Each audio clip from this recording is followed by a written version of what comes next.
Hello guys, আসসালামু আলাইকুম। আপনারা সবাই কেমন আছেন? আলহামদুলিল্লাহ আমি অনেক ভালো আছি। তো আজকে লঙ্কার আচার করব।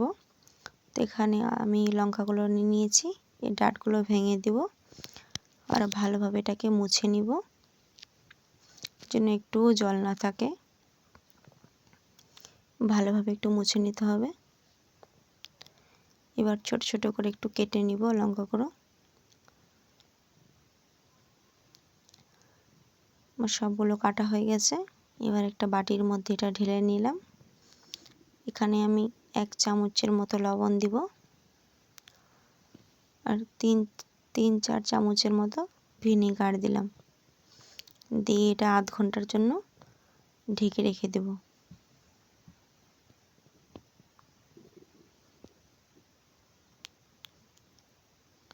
ভালোভাবে মিক্স করে নিলাম। এবার ঢেকে রেখে দেব।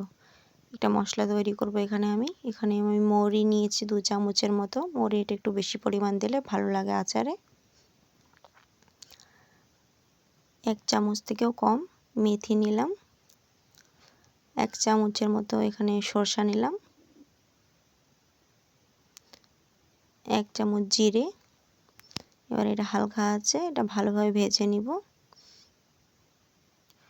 এটা বেশি ভাজা ভাজা করব না, জাস্ট একটু হালকা মুচমুচা হলেই হলো। হালকা হাতে এটা একটু করে নিব। এবার এটাকে একটা মিক্সচার মেশিন বাটিতে নিয়ে নিয়েছি। এখানে আমি 1/2 চামচ বিট লবণ দিলাম, 1/2 চামচের মতো হিং দিব, আর 1/2 চামচ কাশ্মীরি লঙ্কার গুঁড়ো, কালারটা সুন্দর হয় আচারের। 1/2 চামচ হলুদ। এর ভালোভাবে এটা গুঁড়ো করে নিয়েছি। দেখেন ভালোভাবে গুঁড়ো করে নিয়ে একবারে একটু দানা দানা আছেই, এভাবেই ভালো লাগে। এবার যে লঙ্কাগুলো কেটে রেখেছিলাম সেখানে আমি এটা মিক্স করে নেব।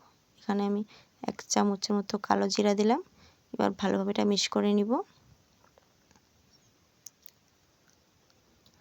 আমি এখানে তেল আগে থেকে গরম করে রেখেছিলাম, এখানে হালকা হালকা ঠান্ডা হয়ে গেছে। এবার এই তেলটা আচারের সঙ্গে মিক্স করে নিব ভালোভাবে।